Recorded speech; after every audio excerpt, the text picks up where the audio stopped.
We're up to Chapter 9 of the 1943 Batman serial. This one is entitled The Sign of the Sphinx. Now, last time I wasn't sure how everybody would escape that mine explosion. I really have no idea what's going to happen to get them out safely. So let's find out.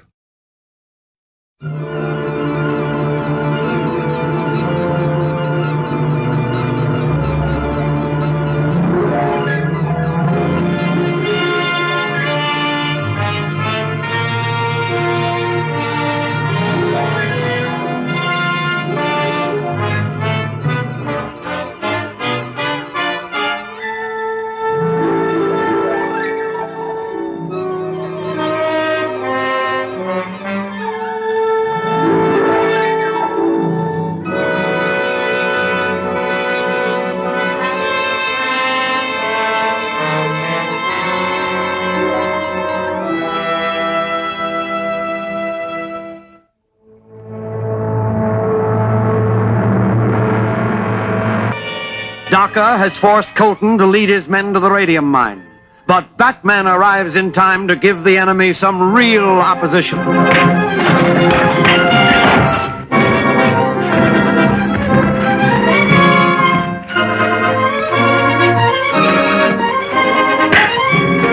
Batman!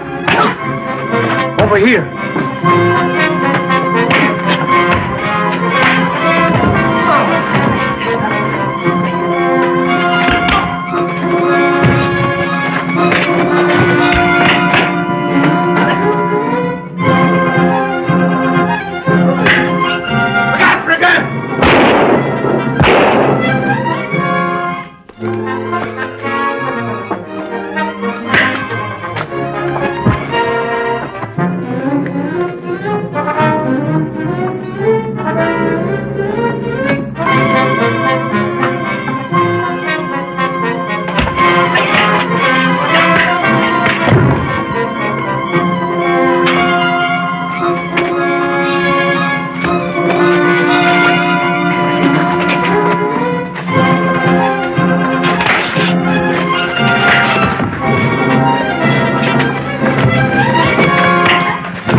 Finishes the mine. Finishes the Batman, too. Come on, let's get out of here.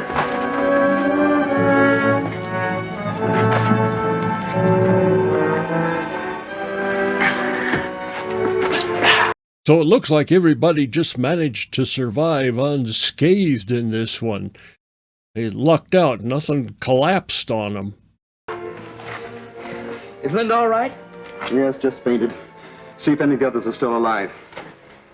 Now, I said this in an earlier episode, but it seems like Linda spends a lot of time unconscious, and it's always at the most convenient time.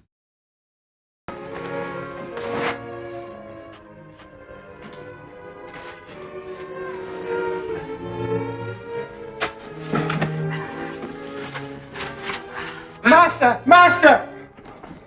Oh. Okay. Did you hear that?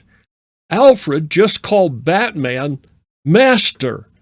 Why, it's a good thing Linda's unconscious and wasn't able to hear that. I am so happy to find you're still alive, sir. Never mind that. See if you can find Colton. Yes, sir.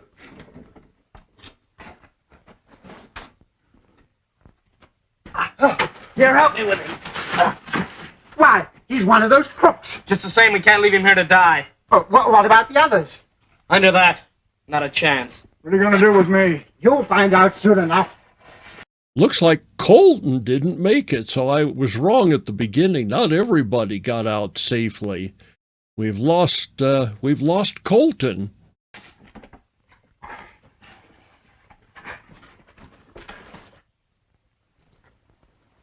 Let's take another look at our passenger in the trailer, and then we'll get back to Linda. Looks like he's in for an uncomfortable ride, but it serves him right. Mr. Bruce, this. Bruce! I thought you were caught in the explosion. Explosion? What explosion? Well, the explosion at the cave. Oh, that explains it. Well, we never got to the cave. It was so hot out, we laid down by the roadside and took a nap. Asleep. Just when I needed you both so much. Hadn't it been for the Batman, I'd be dead in the cave. Just like poor Ken. Ken dead? What happened? Oh, I don't want to even talk about it. Let's get out of this horrible place.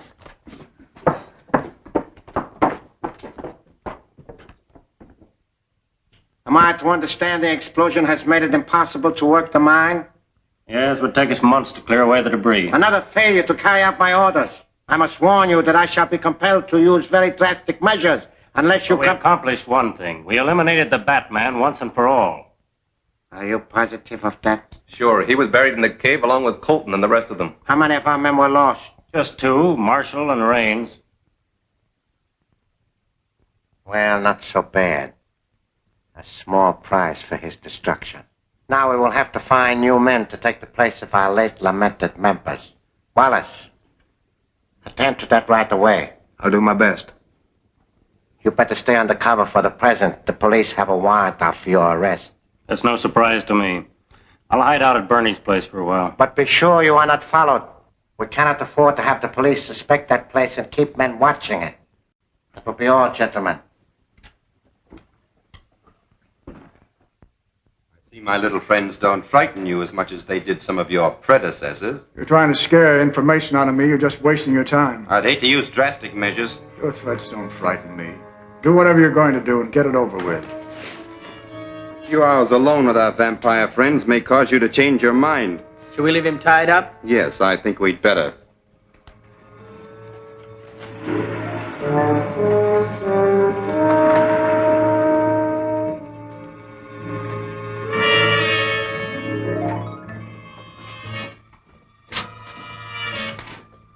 Well, he isn't tied very well, so it won't take him long to get loose. Then we'll get some information.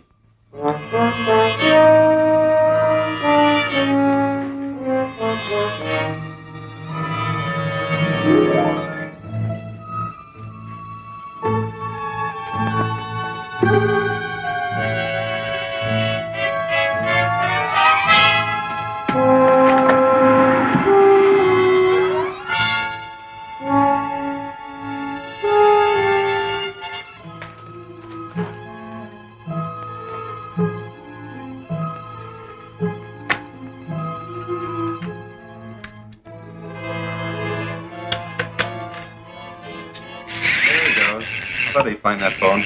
9, 7, 3, 5. Hello? Hello, Bernie. This is Marshall. I'm at the Batman's place, but I can't get out. I'll leave the phone off the hook, have the call traced, then contact the boys and tell them to get over here as fast as possible. Okay, Marshal.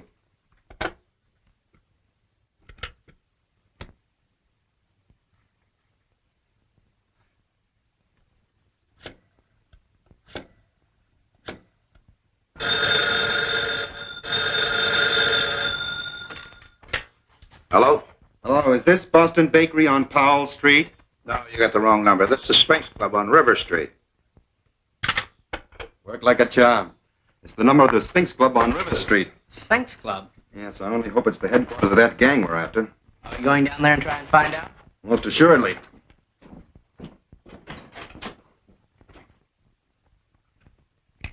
Oh, Dort. How's the look? Okay. Come on, we'll pick up Alfred.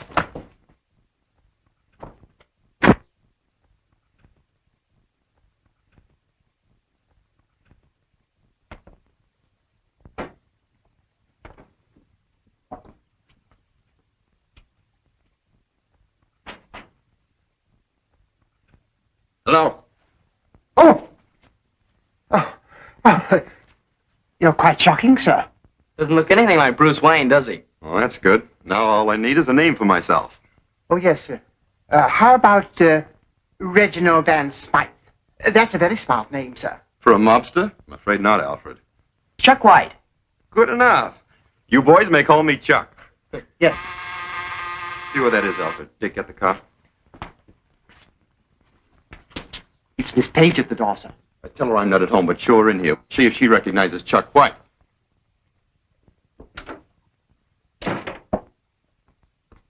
Oh, Miss Page, this is a Mr. White. He's also waiting for Mr. Bruce. How do you do? Well, you a friend of Bruce? Well, yes. But if you're going to wait for him, why don't you sit down? I'll keep you company. I'll tell you about some of my fights. Oh, well, thank you very much, but I'm afraid I can't wait. Alfred, would you tell Mr. Wayne that I dropped by, but I'll call him in the morning? Very good, miss. Goodbye. Goodbye.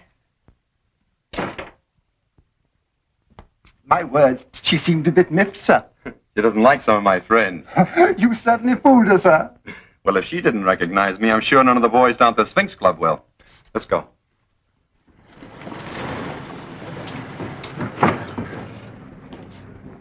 There's the club. It sure doesn't look any too good. Pull around the corner, Alfred.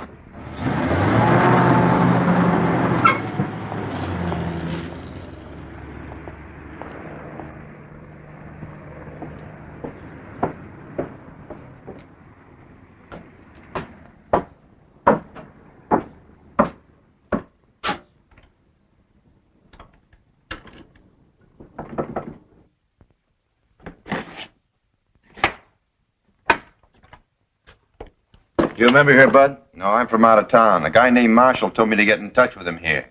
I'll see if he's in. Wait here a minute.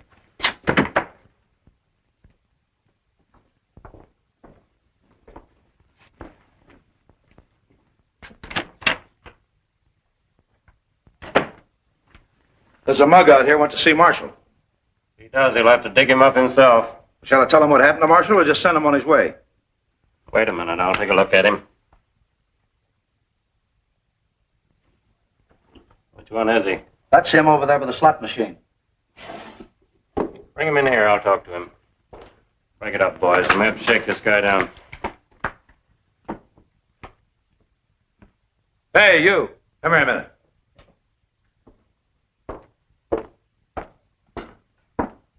Follow me.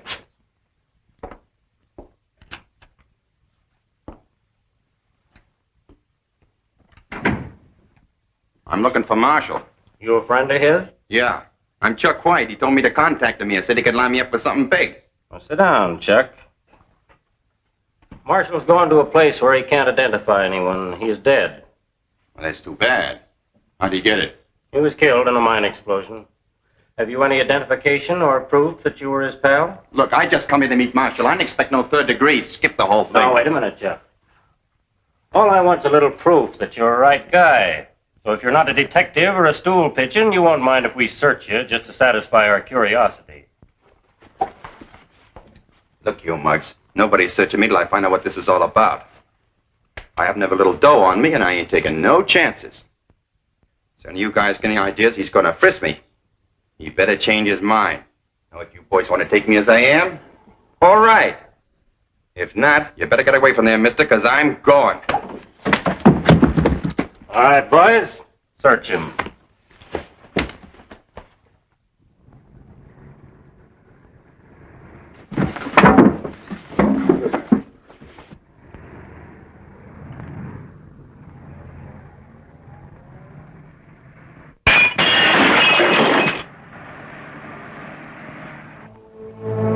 The Batman's outside. Let's get him. Oh, now, I believe this is the first time we've seen a version of the bat signal.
Tucker learns of a new shipment of radium for the disintegrator gun which is being sent by air messenger.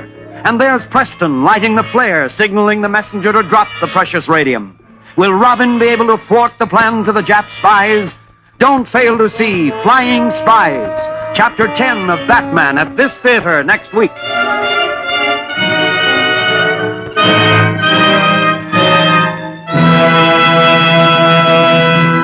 Okay, end of Chapter 9.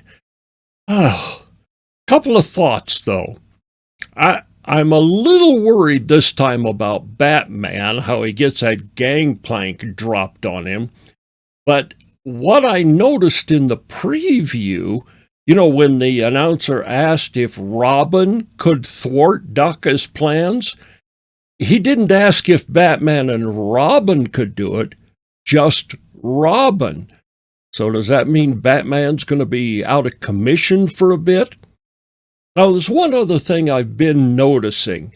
When they used the clock to move between the mansion and the Batcave, I've always been under the impression that the clock actually swung open.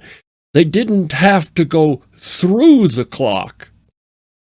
Well, let's get together again next time, and we will see what happens in Chapter 10, The Flying Spies.